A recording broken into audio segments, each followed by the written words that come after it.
Hello दोस्तों, स्वागत है आपका हमारे चैनल स्टॉक स्मिथ में। आज हमारे मार्केट डेली सेगमेंट के रिसर्च ट्रेंड्स एनालिसिस में हम देखेंगे स्टॉक मार्केट की क्या स्थिति है और इंडाइसेस के बारे में भी जानेंगे। आज हम बात करेंगे वर्ल्ड मार्केट के बारे में, फ्यूचर्स ट्रेंड के बारे में, भविष्य में कहाँ जाने वाली है मार्केट, इंस्टीट्यूशनल ट्रेडिंग एक्टिविटी के बारे में बात करेंगे, मार्केट के कौन से हैं मूवर्स और लूजर्स, इनके बारे में जानेंगे और इनके related popular stock news flash के बारे में डिस्कस करेंगे। Most awaited part of this video, Nifty and bank Nifty की technical and futures and option chain analysis करेंगे। दोस्तों, आगे बढ़ने से पहले हम आपको एक चीज़ दिखा देना चाहते हैं। ऐसा है कि दोस्तों, बहुत सारे हमारे जो फ्रेंड्स हैं, आप लोग नहीं चाहते हैं कि हर पार्ट इस वीडियो का देखें। तो वैसे कंडीशन में हमने एक काफ़ी इंटरेस्टिंग सेटअप बनाया हुआ है। आप हमारे previous market research trends analysis के वीडियो में देख सकते हैं कि यहाँ पर डिस्क्रिप्शन सेक्शन में हमने कंटेंट्स को स्प्रेड कर लिया है। अगर आप चाहते हैं कि सिर्फ आप वीडियो स्टार्ट करके निफ्टी की ऑप्शन चेन एनालिसिस देखना चाहें तो आप यहाँ क्लिक कर सकते हैं। यहाँ पर स्ट्रेट अवे निफ्टी की option chain analysis, futures and option chain analysis start हो जाएगी। अगर आप चाहते हैं कि सिर्फ हमें बैंक निफ्टी देखना है तो आप बैंक निफ्टी के टाइमलाइन में क्लिक कर सकते हैं और बैंक निफ्टी की एनालिसिस स्टार्ट हो जाएगी। आप इसे यहाँ पर ड्रैग भी कर सकते हैं, ये तो नॉर्मल सभी का है, और आपको पता रहेगा ये टोटल कितने फील्ड के लिए। तो आप देख सकते हैं यहाँ से शुरू होता है बैंक निफ्टी की एनालिसिस और यहाँ जाकर ख़त्म होती है। ये भी आपको यहाँ पर दिखाई देगा। अगर आप वॉरेन बफेट के बारे में जानना चाहते हैं, ये पर्टिकुलर न्यूज़ आपको अच्छी लग रही है, आप इसके बारे में स्टिक करना चाहते हैं, आप इसे क्लिक कर सकते हैं। तो इसके बाद जो है वॉरेन बफेट की न्यूज़ स्टार्ट हो जाएगी। इसी तरह से आप डिस्क्रिप्शन में दिए गए कंटेंट इंडेक्स में जाकर टाइमलाइन को क्लिक करके जो वीडियो आपको देखना है, जो कंटेंट आपको पसंद है, आप उसे कस्टम वॉच कर सकते हैं। चलिए आगे बढ़ते हैं। वर्ल्ड मार्केट का हाल देखते हैं। वर्ल्ड मार्केट में क्या चल रहा है। वर्ल्ड मार्केट काफ़ी न्यूट्रल है। आप देख सकते हैं यूएस मार्केट स्टेबल है, पॉजिटिव है, जबकि मैक्सिकन मॉडरेटली नेगेटिव है। ब्राज़ीलियन मार्केट काफ़ी ज़्यादा बुलिश था। यूरोपियन मार्केट भी देख सकते हैं कि मॉडरेटली वो स्टेबल है। यहाँ पर आप देख सकते हैं यूएस मार्केट में डाउ जोन्स मॉडरेटली नेगेटिव था, जबकि एस&पी इंडेक्स पॉजिटिव था। ब्राज़ीलियन मार्केट पॉजिटिव था, कैनेडियन मार्केट पॉजिटिव था। अच्छा खासा बुलिश मोमेंटम दिखाई दे रहा है ब्राज़ीलियन और कैनेडियन मार्केट में, जबकि सेंटियागो में थोड़ा नेगेटिव चल रहा था। तो ये एक मिक्स रिव्यूज़ है, इसे हम न्यूट्रल रिव्यू की तरह समझ सकते हैं। ओवरऑल जो यूरोपियन मार्केट है, ये भी आप देख सकते हैं moderately bull and bear range में था, ये भी न्यूट्रल ही था। एशियन मार्केट उस हिसाब से अगर देखा जाए तो काफ़ी ज़्यादा बुलिश था। एशियन मार्केट ओवरऑल देखा जाए तो पॉजिटिव चल रहा था। अगर हम इंडेक्स फ्यूचर्स की बात करें तो इंडेक्स फ्यूचर्स में एशियन मार्केट और अमेरिकन मार्केट पॉजिटिव था, और हम देखें अगर यूरोपियन मार्केट तो मॉडरेटली नेगेटिव दिखाई दे रहा था। Other than that Asian market, American market सारे ही पॉजिटिव चल रहे थे। SGX निफ्टी की बात करें तो SGX निफ्टी भी पॉजिटिव था, लेकिन पॉजिटिव पास्ट का होना फ्यूचर की गारंटी नहीं देता है। तो हम एनालिसिस करेंगे और जानेंगे कि आगे किस तरह का मोमेंटम बिल्ड हो रहा है। दोस्तों, अगर इंस्टीट्यूशनल ट्रेडिंग एक्टिविटी की बात करें तो यहाँ पर काफ़ी ज़्यादा नेगेटिव मोमेंटम बिल्ड हो रहा है। पैसा बाहर ही जा रहा है कंसिस्टेंटली। कल देखा गया है कि मार्केट में थोड़ा सा पॉजिटिव पैसा आया है फॉरेन इंस्टीट्यूशनल इन्वेस्टमेंट के साइड से, लेकिन इतना ज़्यादा पैसा भी नहीं आया है। 2 दिन पहले आप देख सकते हैं डोमेस्टिक इंस्टीट्यूशनल इन्वेस्टर्स ने पैसा अच्छा डाला था, ये इंस्टीट्यूशन ने कुछ पंप किया था, लेकिन again today there was some fall out. Normally माना जाता है कि ये जो एक्सपायरी होती है उसके नतीजे होते हैं, जहाँ पर हम देख सकते हैं कि कितना पैसा निकाला गया है या डाला गया है। यहाँ पर क्लियरली दिखाई दे रहा है कि पैसा निकाला गया अच्छा खासा। दैट मीन्स इन्होंने एक्सपायरी में अपना जो प्रॉफिट है वो ले लिया है। आप देख सकते हैं 4500 की एंट्री हुई थी और 5580 करोड़ की एग्जिट हो चुकी है, जबकि 5500 करोड़ की एंट्री हुई थी और 3884 करोड़ की एग्जिट हुई है। यहाँ पर पैसा इन्वेस्ट कर दिया गया है डोमेस्टिक इंस्टीट्यूशनल इन्वेस्टमेंट के चलते। तो यहाँ पर ओवरऑल देख सकते हैं मार्केट से पैसा जो है कंटिन्यूसली बाहर ही निकल रहा है, अंदर आ नहीं रहा है। अगर हम मूवर्स एंड लूजर्स की बात करें तो मूवर्स में एनर्जी सेक्टर काफ़ी मोमेंटम दिखाया था उसने।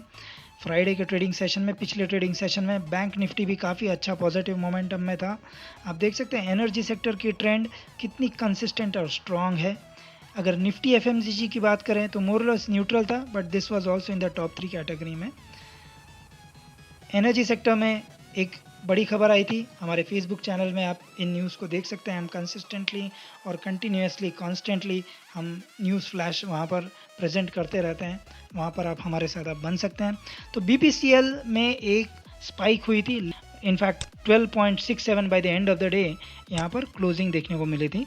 तो यहाँ पर आप देख सकते हैं कि गवर्नमेंट ने प्लान किए थे डाइवेस्ट करने के लिए, और डाइवेस्ट करने के लिए तो ये न्यूज़ काफ़ी टाइम से चल रही थी, ये तो कोई नई न्यूज़ नहीं थी। लेकिन यहाँ पर एक बड़ी न्यूज़ आई थी कि ग्लोबल एनर्जी कंपनीज जो है, जैसे Saudi Aramco, Russia Rosneft, Exxon Mobil, ADNOC, Abu Dhabi National Oil Company, ये सारे ही 51% स्टेक की जो बिड्स हैं इसमें पार्टिसिपेट करना चाहते हैं। तो एक बड़ी खबर थी, इसके चलते काफ़ी ज़्यादा एनर्जी सेक्टर में बूम आया था। साथ ही साथ अगला सेक्टर जिसमें बूम आया था वो था निफ्टी बैंक या बैंक निफ्टी। इसमें आप देख सकते हैं कि एचडीएफसी की Q1 की रिपोर्ट आई थी, 20% की ग्रोथ हुई है, 6,500 करोड़ की ग्रोथ हुई है। ये एक पॉजिटिव मोमेंटम लेके आया मार्केट में। इसकी जो बैलेंस शीट है इसको आप विटनेस कर सकते हैं, काफ़ी ज़्यादा पॉजिटिव मोमेंटम है और ये अच्छा मोमेंटम लेके आया है। इसके साथ में बैंक निफ्टी जो है टॉप में गया। यस बैंक में भी एफपीओ की 95% की सब्सक्रिप्शन हो गई है, 14,266.97 करोड़ ऑलरेडी बना दिए गए हैं इसमें। दैट मीन्स ये FPO follow on public offer success रहा। यहाँ पर आप देख सकते हैं कि काफ़ी सारे फाइनेंशियल इंस्टीट्यूशन ने पार्टिसिपेशन किया था, SBI, LIC, IIFL, HDFC bank, PNB, HDFC life, सभी ने इसमें इन्वेस्टमेंट किया है, सभी इसको बाय करना चाहते हैं। बिट की जो बैंड थी वो 12 रुपीज़ से 13 रुपीज़ की थी और सबसे ज़्यादा सब्सक्रिप्शन लोअर एंड में मैक्सिमम बिट दी गई है, अराउंड 12 रुपये पर शेयर की। तो बॉटम लाइन में सभी ने अपना इन्वेस्टमेंट कर दिया और इस एफपीओ के चलते यस बैंक को जो फाइनेंशियल ज़रूरतें थी उसको उन्होंने कवर कर लिया है। दोस्तों, सबसे बड़ा लूज़र कौन सा था पिछले ट्रेडिंग सेशन में? Nifty IT. ये काफ़ी शॉकिंग था बहुत लोगों के लिए, क्योंकि बूम कर रहा था फॉर फ्यू डेज, सडनली ये डाउनफॉल कैसे आ गया, इसके बारे में एक चर्चा करेंगे। सबसे पहले तो किन किन स्टॉक्स में गिरावट आई थी। टीसीएस में काफ़ी ज़्यादा गिरावट आई थी, टीसीएस का टर्नओवर सबसे लो था, बट लेकिन बहुत ज़्यादा नहीं है, 34 पॉइंट्स।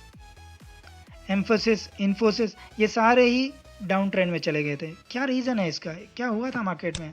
तो दोस्तों, ट्विटर की एक न्यूज़ आई थी, ये आईटी रिलेटेड सेक्टर में काम करती है, ये यूएस में यहाँ पर देखा गया था कि काफ़ी सारे अटैकर्स ने डेटा डाउनलोड किया है 8 अलग अलग अकाउंट्स के थ्रू।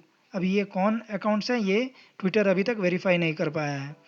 इसके चलते आप देख सकते हैं कि काफ़ी प्रोमिनेंट अकाउंट्स में हैकिंग हुई है। जेफ बेजोस, हमारे जो मार्केट गुरु है वॉरेन बफेट, इनके अकाउंट में हैकिंग हुई है, ट्विटर अकाउंट में। माइक्रोसॉफ्ट के को फाउंडर बिल गेट्स के अकाउंट में हैकिंग हुई है। यहाँ तक कि घपला हुआ है यूएस के प्रेसिडेंशियल कैंडिडेट जो बिडेन के अकाउंट में, former US president Barack Obama, billionaire Elon Musk. तो आप देख सकते हैं ये काफ़ी ज़्यादा शॉकिंग न्यूज़ है। आईटी सेक्टर में ऐसा हुआ है और इसके चलते आईटी सेक्टर डाउनफॉल में चला गया और इंडियन सेक्टर भी डाउनफॉल में चला गया साथ ही साथ। इसके बावजूद आईटी स्पेस में जैसे टीसीएस, टेक महिंद्रा के लिए रिलायंस सिक्योरिटीज़ ने अट्रैक्टिव स्पेस बताया है इसको, ये अच्छा मोमेंटम लाएगा आने वाले फ्यूचर में। ऑफ कोर्स ये वीकेंड टेक वीकेंडर था, गूगल ने रिलायंस में काफ़ी बड़ी इन्वेस्टमेंट की है जियो के अंदर में। बिग ट्विटर हैक, ये काफ़ी चर्चा में न्यूज़ रहा है। तो यहाँ पर टॉप 10 न्यूज़ है टेक के, आप देख सकते हैं काफ़ी इंटरेस्टिंग न्यूज़ है। These are all self explanatory, तो इसके बारे में हम डिटेल में अभी डिस्कस नहीं करेंगे, लेकिन हम कुछ चीज़ों के ऊपर टच करना चाहेंगे। जैसे भारती एयरटेल, ये पीछे नहीं हट रहा, इन्होंने वेरीजोन के साथ पार्टनरशिप की है। आगे भी हमने एक न्यूज़ बताई थी कि भारतीय एंटरप्राइजेज़ ने यूके गवर्नमेंट के साथ एक कंसोर्टियम बनाई है और वन वेब में उन्होंने अपनी स्टेक ली है। वन वेब जो ब्रॉडबैंड सैटेलाइट सर्विसेज में काम करती है और एलन मस्क की स्टारलिंक के साथ डायरेक्ट कंपटीशन करती है। तो भारती एयरटेल भी पीछे नहीं हट रहा है।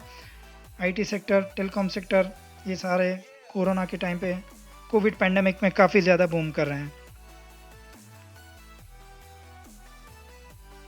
तो ये न्यूज़ आप देख सकते हैं, दीज आर इंटरेस्टिंग न्यूज़। दोस्तों, रिलायंस ने 35,000 करोड़ जियो के स्टेक में जो उन्होंने कलेक्शन की थी, इसमें से डेट फंड्स में ट्रांसफ़र किया है। तो ये काफ़ी इंटरेस्टिंग न्यूज़ है। रिलायंस काफ़ी बड़ी मात्रा में अमाउंट को ट्रांसफ़र कर रहा है। यहाँ पे माना जाता है कि जो डील मेकिंग हुई थी, इसमें लगभग 20 बिलियन इन्वेस्टमेंट आए थे फ्रॉम गूगल टू फेसबुक।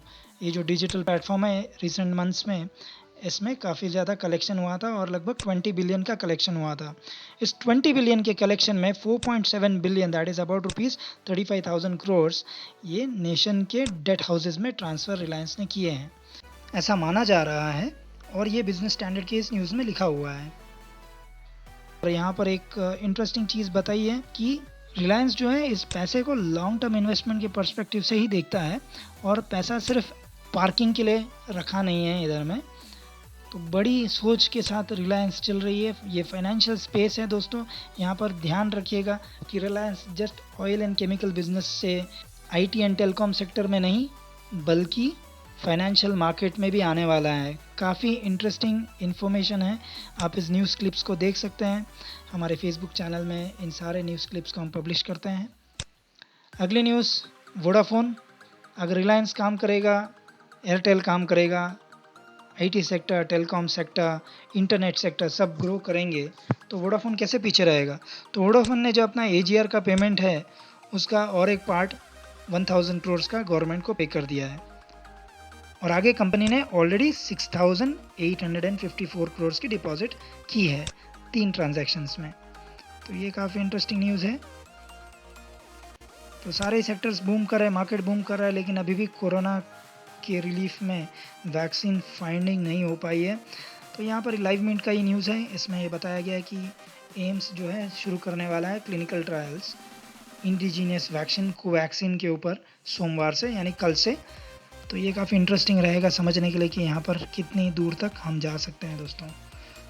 सबसे जो अफेक्टेड सेक्टर है वो एयरलाइन सेक्टर है। बोइंग ऑलरेडी काफ़ी ज़्यादा कैश क्रंच फेस कर रहा है due to undelivered 787 planes.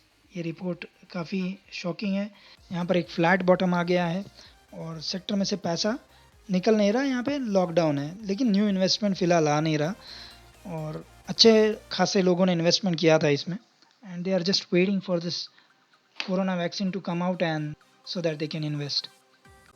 Hello दोस्तों, अब आ गया है हमारा favourite part, technical futures and option chain analysis for the indices. तो पहले हम बात करेंगे निफ्टी के बारे में और फिर बैंक निफ्टी के बारे में बात करेंगे। निफ्टी में हम देख सकते हैं कि 2 दिन पहले अराउंड 87-90% की बुलिश इन्फ्लुएंस थी, उसके बाद अराउंड 73 के पास में अभी वहीं पे टिका हुआ है। ये क्लियरली बता रहा है मोमेंटम तो स्लो है ही, लेकिन अभी भी एक्सपायरी के चलते जितने भी ट्रेडर्स हैं उन्हें यही लग रहा है कि मार्केट बुलिश ही रहेगा। करंट जो मार्केट एंड हुआ है 10,900 पे के ऊपर में जाएगा, इसी की उनको आशा है। इसी की उम्मीद में अभी भी मार्केट जो है बुलिश पोजीशन बना के रखा हुआ है। देखते हैं option chain analysis, technical analysis में क्या वाकई में सही है। यहाँ पर आप देख सकते हैं थोड़ा कॉम्प्लिकेटेड लगेगा, हम इसे जूम कर देते हैं। कैंडलस्टिक पैटर्न अभी लेटेस्ट अगर डेली चार्ट का आप देखें तो आप समझ सकते हैं काफ़ी ज़्यादा बुलिश मोमेंटम दिखाया था। बुलिश था क्योंकि पेट्रोलियम सेक्टर ऊपर चल रहा था, बीपीसीएल एनर्जी आप देख सकते हैं, निफ्टी एनर्जी ऊपर था, रिलायंस ऊपर था, बैंक निफ्टी ऊपर था, एफएमसीजी ऊपर था, सारे ही मेजर सेक्टर ऊपर थे, इसीलिए काफ़ी ज़्यादा बूम मिला। लेकिन वीकली चार्ट में क्या बनता है ये कैंडल, तो वीकली चार्ट में आप देख सकते हैं ये बना है एक हैंगिंग मैन। 2 हफ्ते पहले ये बना था डोजी 3 आउटसाइड अप हुआ था, लेकिन उसके बाद ये सस्टेन नहीं कर पाया और ये फिलहाल बना एक हैंगिंग मैन। ये खतरे से खाली नहीं है। डेली चार्ट में फिर चलते हैं हम लोग और देखते हैं कि टेक्निकल एनालिसिस क्या बताता है। तो दोस्तों टेक्निकल लेजेंड आप देख सकते हैं, ब्लू डॉटेड लाइन जो है ये सपोर्ट है और 2 जो पिंक डॉटेड लाइन्स है ये रेजिस्टेंसेज है। तो रेजिस्टेंसेज क्लियरली आप देख सकते हैं अराउंड 10,900 से लेके 11,100 पे। ये technical analysis, good old technical analysis से हम समझ सकते हैं कि रेजिस्टेंस के पास में पहला जो बेसिक रेजिस्टेंस है वहाँ पर आपका इंडाइस का वैल्यू आ गया है। साथ ही आप देख सकते हैं सपोर्ट जो है अराउंड 10,130 से लेके अराउंड 10,500 के पास में है, तो ये सपोर्ट है। अगर हम ऑप्शन चेन एनालिसिस की इवैल्यूएशन देखें तो आप देख सकते हैं कि हमारा जो सपोर्ट है ऑप्शन चेन का वो काफ़ी करीब है टेक्निकल के सपोर्ट के पास में। जी हाँ दोस्तों, अराउंड 10,130 पे टेक्निकल एनालिसिस का सपोर्ट है और वहीं पर 10,190 पे हमारा ऑप्शन चेन एनालिसिस का सपोर्ट बनता है। अगर ऊपर की तरफ देखें तो आप देख सकते हैं यहाँ पर 11,100 का जो रेजिस्टेंस बना है टेक्निकल एनालिसिस के हिसाब से, उसके पास में ही हमारे ऑप्शन चेन एनालिसिस का रेजिस्टेंस है 11,200। तो देखिए दोस्तों, टेक्निकल एनालिसिस जो है उसी को करके ऑप्शन चेन एनालिसिस में ट्रेडर्स जो है अपना पैसा डालते हैं। वो टेक्निकल एनालिसिस करते हैं और समझते हैं कि कहाँ कहाँ सपोर्ट और रेजिस्टेंसेस हैं, उसके पास में ही वो पैसा डालते हैं। वहीं पर उनको क्लियरिटी रहती है कि यहाँ पर नॉर्मल रेजिस्टेंस आएगा, उस हिसाब से वो कॉल और पुट की बाइंग और सेलिंग करते हैं। ऑप्शन चेन राइटर्स या ऑप्शन बायर्स रैंडमली इन्वेस्टमेंट नहीं करते हैं, ठीक है। तो उसी हिसाब से ऑप्शन चेन एनालिसिस भी बन के आता है। तो एक कंफर्मेशन हमें मिलता है, डबल चेकिंग हो जाती है वाकई में क्या उस साइड में ट्रेंड चल रहा है कि नहीं। तो लेजेंड आप क्लियरली देख सकते हैं, हमने क्लियरली लेजेंड्स बनाए हुए हैं। अब और एक एनालिसिस हमने आपके लिए की है जो है रिस्क एनालिसिस। इसमें हमने मैक्स पेन का इवैल्यूएशन किया, इम्प्लाइड वॉलेटिलिटी का इवैल्यूएशन किया और टाइम डिके का इवैल्यूएशन किया। वो सारा करके हमने देखा कि एक्सपायरी की ड्राइव किधर है। अभी तक के जो डेटा बने हैं उससे एक्सपायरी के चलते स्टॉक कहाँ तक जाएगा या किस पॉइंट पे जाके एक्सपायर होगा। तो हमारा प्रोग्राम ये बताता है कि लगभग 10,750 के पास में एक्सपायरी के होने के चांसेस ज़्यादा है। दोस्तों, हमारे वीडियो में हम एंट्री पॉइंट, कॉल और पुट की बाइंग और टारगेट्स और स्टॉप लॉस नहीं बताते हैं। इसके लिए आपको अपने एडवाइज़र से मिलना होगा, लेकिन वो जो बताते हैं वो कितने हद तक सही है कि गलत है उसकी पुष्टि आप इस डेटा से कर सकते हैं। तो हम आपके लिए बहुत सिंपल कर लेंगे। निफ्टी एनालिसिस में मार्केट एंड होने वाला है 10,750 पे, तो आपकी पुट की बाइंग होगी 11,200 से लेके 11,400 के बीच में। ये पॉइंट पे आपकी बाइंग होगी। एक्सपेंसिव है लेकिन स्टडी है। इसके बीच में अगर आप करते हैं तो टाइम डीके का मार पड़ने का चांस है, पैसा सारा गंवाने का रिस्क बहुत ज़्यादा है।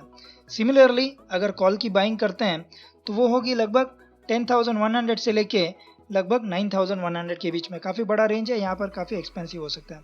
कब करेंगे आप कॉल की बाइंग और कब करेंगे पुट की बाइंग, आपका एडवाइज़र अगर जानता है इस सब्जेक्ट को तो नॉर्मली वो आपको पुट की बाइंग करने की एडवाइस तब देगा जब बुलिश मार्केट होगा और मार्केट जो है लगभग 11,100 के पास में आएगा।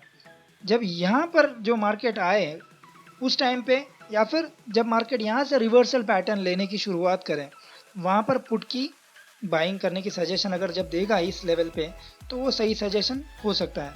Of course data daily change होता है, हम आपको बता रहे हैं। कल अगर वो एडवाइस दे तो कल शाम के बाद फिर से हम नया वीडियो पोस्ट करेंगे, उसमें हम देख सकते हैं कि आने वाले सेशन में किस डायरेक्शन में मार्केट मूव कर रहा है। बट फिलहाल का जो अंदाज़ा है यहाँ पर है और स्टॉप लॉस भी इसी के बेसिस में आपको लगाना होगा। सिमिलरली जब मार्केट बेरिश होता है और नीचे की तरफ में आता है, जब वो 10,500 से लेके लगभग 10,100 के पास में आता है, इस टाइम पे रिवर्सल जब होता है, जब रिवर्सल पैटर्न्स दिखाई देते हैं, कंफर्मेशन दिखाई देते हैं, वहाँ पर कॉल की बाइंग होती है। तो साइमल्टेनियसली भी आप रख सकते हैं, यहाँ पर पुट की बाइंग करके आप छोड़ सकते हैं। उस टाइम पे जब मार्केट नीचे आए तो पुट की बाइंग रहने दीजिए और कॉल की बाइंग ले लीजिए। बीच में स्ट्रैडल एंड स्टैंडिंग स्ट्रेटेजी बन जाएगी आपकी, दोनों तरफ में आप लॉकिंग कर लेंगे और नुकसान आपका बहुत कम होगा इस स्ट्रेटेजी के चलते हैं। चलिए दोस्तों, बैंक निफ्टी के बारे में देखते हैं फ्यूचर्स एनालिसिस क्या कहता है। फ्यूचर्स एनालिसिस में पैनिक हो गई है। 90% से 70%, 70% से 50% बुलिश इन्फ्लुएंसेस टूट गए हैं। सारे जो मन के मनोभाव थे कि एक्सपायरी के चलते बैंक निफ्टी बुल होगा, ये टूट गए हैं। अभी 50-50 चांसेस है। चलिए ऑप्शन एनालिसिस देखते हैं। ऑप्शन एनालिसिस में सेटअप बहुत ही क्लियर है। यहाँ पर 3 इनसाइड अप बना था, ये काफ़ी बुलिश इंडिकेशन है। लेकिन अगर हम वीकली चार्ट में देखें तो ये बेयरिश इंडिकेशन हो गया है। जी हाँ दोस्तों, यहाँ पर जो बना था 3 आउटसाइड अप बना था 2 हफ्ते पहले और उसके बाद में एक बेयरिश एनगल्विंग हुई है।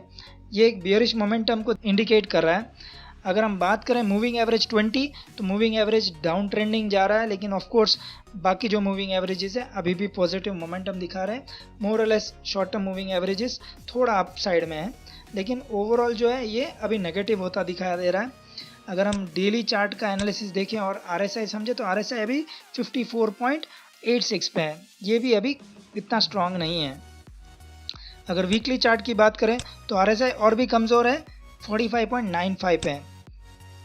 तो टेक्निकल एनालिसिस की अगर बात करें और अगर हम सपोर्ट और रेजिस्टेंस निकालें तो कहाँ बनता है, तो देखिए दोस्तों, सपोर्ट जो बना है वो लगभग 19,940 से लेके 20,530 के पास में, 20 के पास में बना है, यहाँ पर सपोर्ट बना है।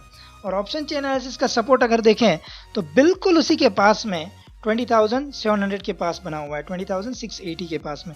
तो देखिए व्हाट अ कोइंसिडेंस, ये आप सोच सकते हैं, लेकिन इससे कोइंसिडेंस नहीं है। टेक्निकल एनालिसिस को देखकर ही ऑप्शन चेन एनालिसिस की डेटा बनती है।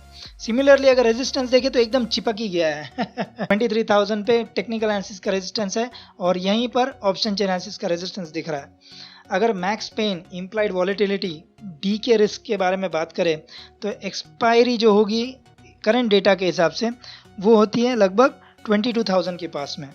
जी हाँ दोस्तों, यहीं पर करेंटली मार्केट है। ऑप्शन राइटर्स जानते हैं कि कहाँ पर उनको रिस्क मिनिमम है, तो वही हिसाब से उन्होंने जो है पोजीशन ले ली है, फिलहाल वहीं पर आके अटका हुआ है। आने वाले दिनों में समझ में आएगा कि किस तरह का मार्केट बनने वाला है।